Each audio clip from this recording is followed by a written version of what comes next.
hopefully if I go back a bit, you can see all of me. Right. So we're going to work on our standing postures. And raise the mat slightly. Okay. So we're going to stand in mountain pose. Lift your toes and spread them. Really activate your feet. So you want to almost imagine that you're putting them down over a soft little squash ball. So you put it down and really activate the arch of your foot. Lift your toes, spread them and put them down. And you're going to tuck your tail underneath you. Bring awareness into your pelvic floor. Not squeezing your bum tight, but just a little bit of activity within your bottom muscles. You're going to roll your shoulders back, down and relax and let your chest open and your hands be by your side and the crown of your head moving it up to be your crown. I'm just going to take a step back so you can see the top of my head so that you are really keeping that chin tucked in. Again, we're on the alignment of ears over shoulders, shoulders over hip bones and knees and feet. So your weight is evenly distributed between your feet. It's not all the way forwards and it's not all the way back. Nice active feet, nice open hands.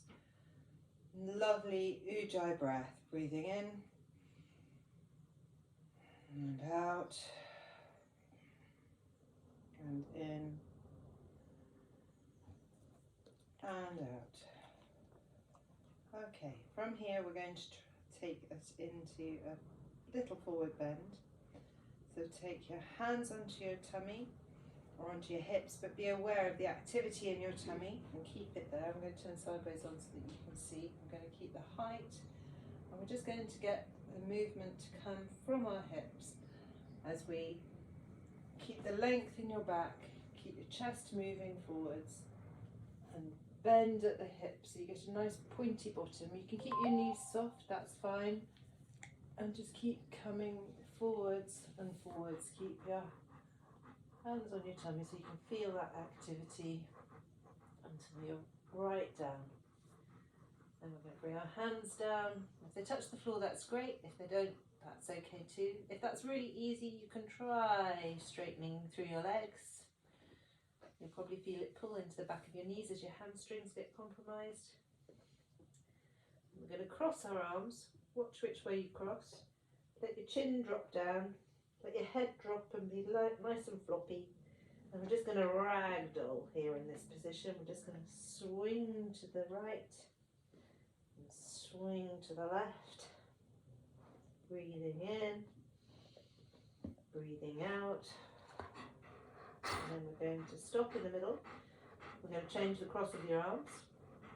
And then we're going to swing to the left, breathe in. Swing to the right, breathe out. And left. And right. Then put your hands back onto your hips. Keep the length in your spine, keep the activity in your tummy. As you lift forwards, come up to 90 degrees. Nice flat back. Nice gentle knee if you need it. Straighter knee if that's easy. But a nice soft knee is absolutely fine. The important bit is keeping your back nice and straight. And then keeping everything all together. Bring your back up and upright. Great. That's a forward bend. Okay, back onto the mat. Back into your mountain pose. Standing nice and tall. Everything in line, weight even between your feet. If you find that a little bit hard, then step your feet slightly apart. If it's very easy, your feet can be together. And from here, I'd like you just to take your weight into your left foot. Keep your hip tucked in. Don't let it fall out. This hip must stay in. We're just going to take the weight through the left leg as we lighten the right foot. So there's no change here at all. It hasn't done that. I'm flopped. So we'll just go back and do it again.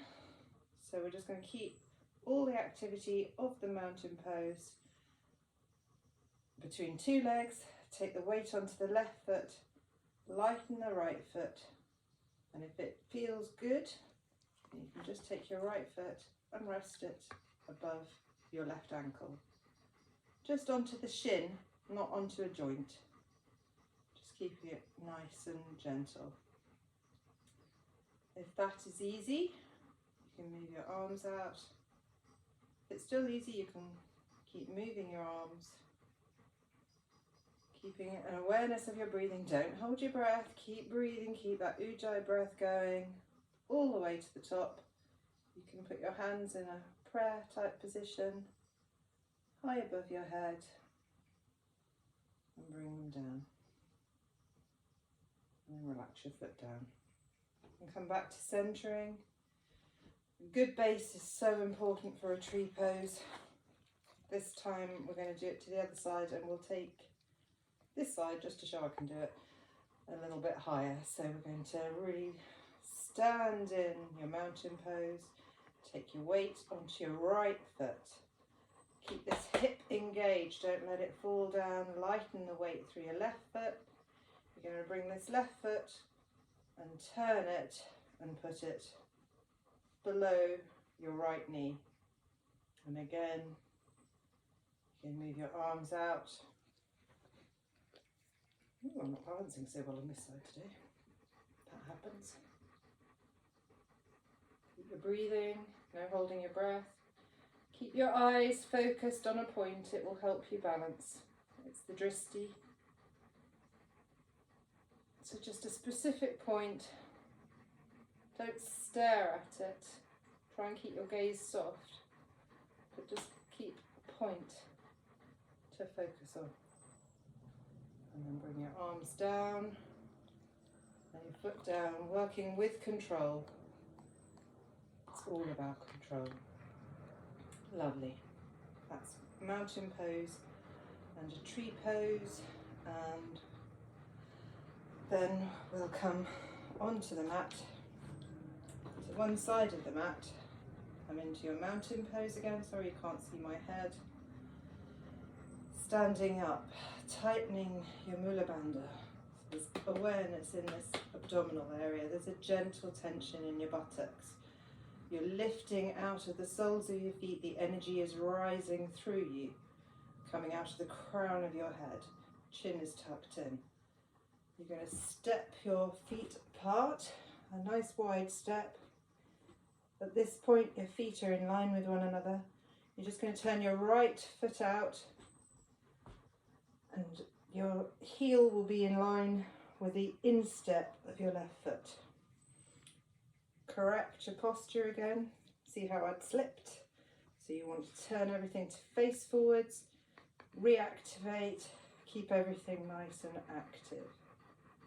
We're then going to bend this right knee, the foot turned out, and just take it so that your knee is over your ankle. You should still be able to see all your toes. And bring your arms up to shoulder height. That's phase one. If that's easy, just bring your arms down. I need to reset a little bit because I'll go a bit deeper, so you wriggle your right foot out, but it's still in line with your back foot, in line with the center of the arch of your back foot. Reapply, but again that knee stays in line. It's not dropping in, it's not dropping out, it stays in line and is directly over your ankle. You can see your toes. Your pelvis is facing forwards, it's not dropping. Keep your pelvis peeling back. Take your arms up. Reach through your right side, drop your right elbow onto your right knee. Reach your left hand over your top. Reach between your little finger of your left hand and the little toe of your left foot. Really reach out of those ribs.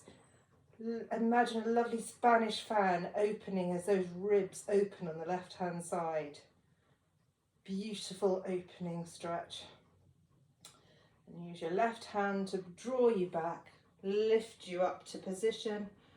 Turn your right foot forward and step together. WhatsApp audio.